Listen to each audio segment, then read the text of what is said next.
నమ్మి ఓటేస్తే కాంగ్రెస్ బీజేపీలు నట్టేటా ముంచాయని మాజీ మంత్రి సిద్దిపేట ఎమ్మెల్యే తన్నీరు హరీష్ రావు పేర్కొన్నారు. పటాన్చెరులోని జీఎంఆర్ ఫంక్షన్ హాల్లో జరిగిన నియోజకవర్గ స్థాయి కార్యకర్తల సమావేశంలో ఎమ్మెల్యే గూడెం మైపాల్ రెడ్డి, ఎంపీ అభ్యర్థి పి వెంకటరామరెడ్డితో కలిసి ఆయన మాట్లాడారు. పటాన్చెరు ప్రాంతంలో గతంలో తాగునీటి గోస ఉండేదని మిషన్ భగీరథ ద్వారా గోస తీర్చడం జరిగిందన్నారు. మహిళలకు మహాలక్ష్మి పథకంలో నెలకు 2500 ఇస్తామని మోసం చేశారని, ఓట్లకు వస్తే అడుగడుగునా నిలదీయాలని అన్నారు. రైతులకు, మహిళలకు, నిరుద్యోగులకు, అన్ని వర్గాల వారికి మోసం చేశారన్నారు. రాహుల్ గాంధీ, ప్రియాంక గాంధీ మాటను కూడా అపహాస్యం చేశారన్నారు. 4000 పింఛన్ ఇస్తామని 44 లక్షల మందికి డోకా చేశారన్నారు. ఆడబిడ్డలకు స్కూటీలు ఇస్తారని రేవంత్ రెడ్డి మోసం చేస్తే ఎమ్మెల్యే గూడెం మైపాల్ రెడ్డి 400 మందికి ఉచితంగా స్కూటీలు ఇవ్వడం జరిగిందన్నారు. డిసెంబర్ 9 తర్వాత 2 లక్షల రుణమాఫీ చేస్తామని, రైతు భరోసా ద్వారా 15,000, కూలీలకు 12,000 ఇస్తామని ఇవ్వడం లేదన్నారు. విదేశాల్లో నల్లధనం తీసుకువచ్చి పేదలకు పంచుతామని బీజేపీ ప్రభుత్వం మోసం చేసిందన్నారు. అబద్ధాలు, మోసం మాటలు మాట్లాడిన రఘునందన్ కు దుబ్బాకలో బుద్ధి చెప్పారన్నారు. దుబ్బాకలో చెల్లని రూపాయి మెదక్లో ఎలా చెల్లుతుందన్నారు. వెంకటరామరెడ్డిని నాన్ లోకల్ అంటున్న రఘునందన్ రావు గతంలో పటాన్చెరులో జెడ్పీటీసీగా పోటీ చేయలేదా అని ప్రశ్నించారు. తెల్లాపూర్లో నివాసం ఉంటున్న లోకల్ ఎంపీ అభ్యర్థి పి వెంకటరామరెడ్డికి ఘన విజయం అందించాలన్నారు.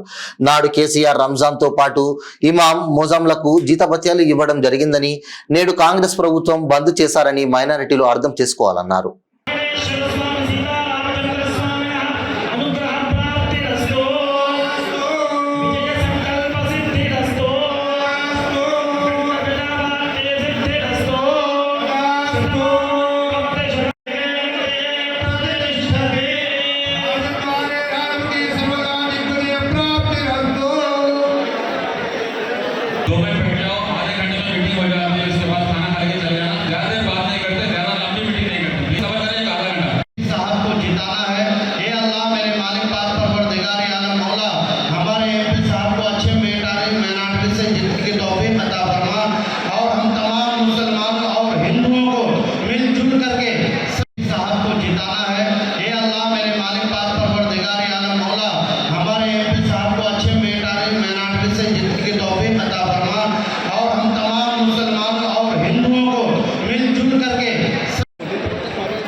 అలాగే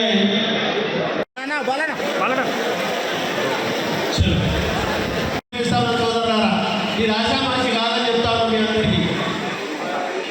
కాబట్టి మీరందరూ దయచేసి మీరు ఈరోజు సొంత డబ్బుతోని 150 కోట్లతోని రోడ్లు వేయడం జరిగింది, కమిటీలు కట్టడం జరిగింది, పంచనాలు కట్టడం జరిగింది. ఈరోజు గుళ్ళు 120 గుళ్ళు కట్టడం, బీజేపీ ఒక పాత గుడికి సిద్ధమైన దాఖలా లేవు. ఈరోజు దాని గురించి ఒక బుల్టన్ రిలీజ్ చేస్తా ఉన్నాం. మన ప్రాంతంలో కార్మికులు సోదరులు ఎక్కువ కాబట్టి ప్రతి కార్మికులకు అందజేయడానికి సహకరించినందుకు మా ఈశ్వర ప్రసాద్ గారు వేదికకి రమ్మంటే మధ్యలో కూర్చున్నాడు. మీ అందరికీ ధన్యవాదాలు చేసి బుల్టన్ రిలీజ్ చేయబోతాను. Thank you. ఇప్పుడు ఈరోజు చెప్పుకుంటూ పోతే 100 అంశాలు ఉన్నాయి, 100 అంశాలు ఉన్నాయి. కాబట్టి మీరు దయచేసి ఏ గ్రామంలో కానీ, ఏ కార్పొరేట్ డివిజన్లో కానీ, మున్సిపల్లో కానీ ఎక్కడ విస్మరించకుండా ప్రతి కాలనీలో 960 కాలనీలు పటాన్చెరు నియోజకవర్గంలో ఉన్నాయి. ఒక అమీన్పూర్ మున్సిపాలిటీలోనే 300 కాలనీలు ఉన్నాయి. అట్లా లెక్క పెట్టుకోకపోతే 960 కాలనీలు, 55 గ్రామ పంచాయతీలు, 3 మున్సిపాలిటీలు, 3 కార్పొరేట్ డివిజన్లు, మొత్తం 10 డివిజన్లు. ఇవన్నీ ఇంకా కొత్త జిల్లాలు, కొత్త మండలాలు, అమీన్పూర్, గుమ్మడిదల, కొత్త మున్సిపాలిటీలు, 3 మున్సిపాలిటీలు. ఇవన్నీ ఇంకా కేసీఆర్ గారు, హరీష్ గారు ఆశీస్సులతో ప్రజలు ప్రతి దగ్గర పరిపాలన ఆలోచనతో ఇవన్నీ ఏర్పాటు చేయడం జరిగిందని మీ అందరికీ తెలియజేస్తాను సోదరులారా. కాబట్టి 1,00,000 ఓట్ల మెజార్టీ రావాలనుకున్నాం. అనుభవం ఉన్న వ్యక్తులు ఇక్కడ సత్యనా అసలు పెద్ద పెద్ద మంత్రులు మన 78,000 మెజార్టీ రావాలనుకున్నాం. కానీ మనకు మొన్న 7,000 ఓట్లతో మాత్రమే గెలవడం జరిగింది. మీరందరూ ఆశీర్వాదంతో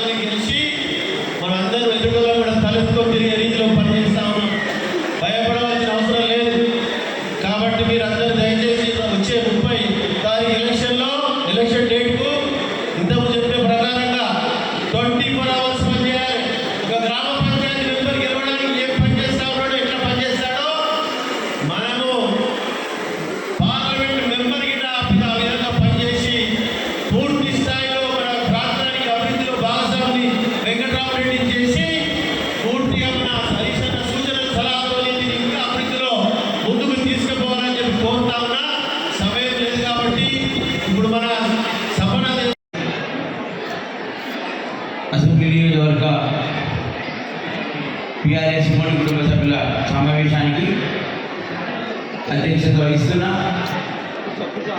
గౌరవనీయులు పెద్దలు మన ముఖ్య అతిథిగా వచ్చిన శ్రీ తన్నీరు హరీష్ రావు గారికి మాజీ మంత్రివర్యులు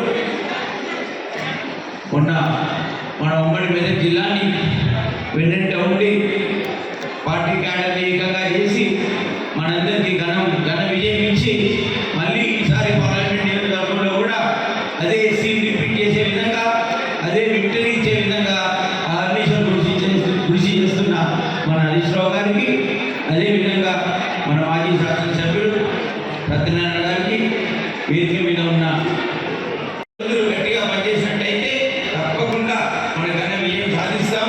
ఇప్పుడు తెలుస్తా ఉంది కాంగ్రెస్ పాలన ఏ విధంగా ఉందో. తప్పకుండా నిరుత్సాహం చెందకుండా మనందరం సమిష్టి కృషి చేసి నా విజయానికి తోడ్పడితే 5 సంవత్సరాలు నేను మీ వెంబడి ఉంటాను, మీలో మనిషిని అయితా, మీ వెంబడి నాకున్న పరిపాలనా విధానం, నాకున్న అనుభవంతో సేవ కార్యక్రమాలు చేస్తానని చెప్పి మీకు చెప్తా ఉన్నాను. అదే కాకుండా సేవా కార్యక్రమాలలో ఇంకా ట్రస్ట్ కార్యక్రమాలలో చెప్తా ఉన్నాను. అవన్నీ కూడా మీకు తెలిసిన విషయమే.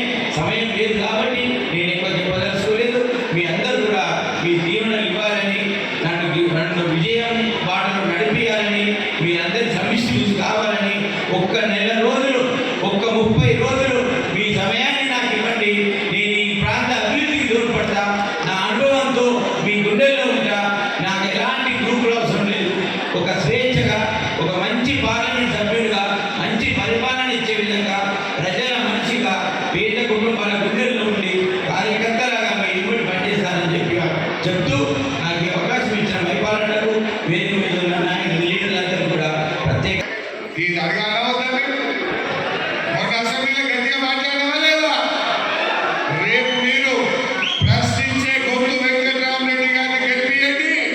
వాటి 4,000 ఎన్నికలు నేను చూస్తామని సంగతి మీ కొట్లాడటం మీకు వచ్చిన 4 నెలలు ఆగబట్టించి తప్పిపోయి మళ్ళీ కాంగ్రెస్ గెలిపించమనుకో 4 ఏళ్ళ దాకా దొరకరు. వాడికి 4 ఏళ్ళ దాకా దొరకరు. ఇప్పుడే గట్టిగా అడగబట్టాలి.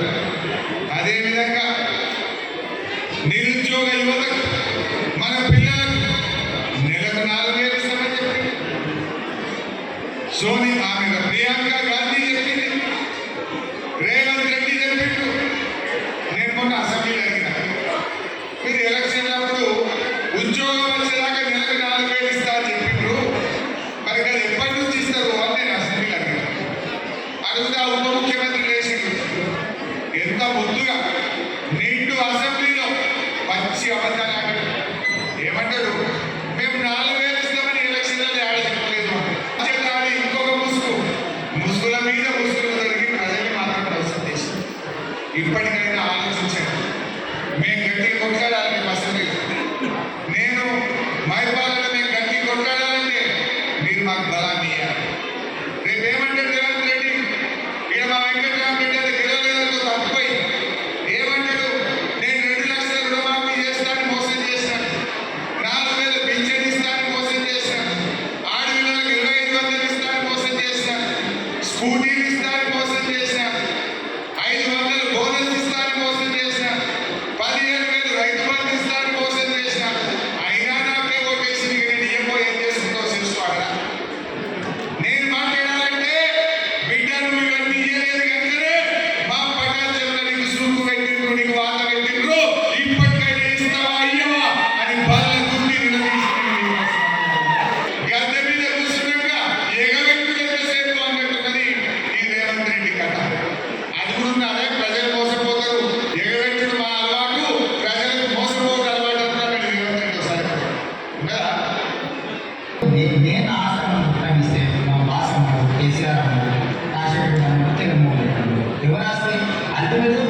ఆలోచించారు.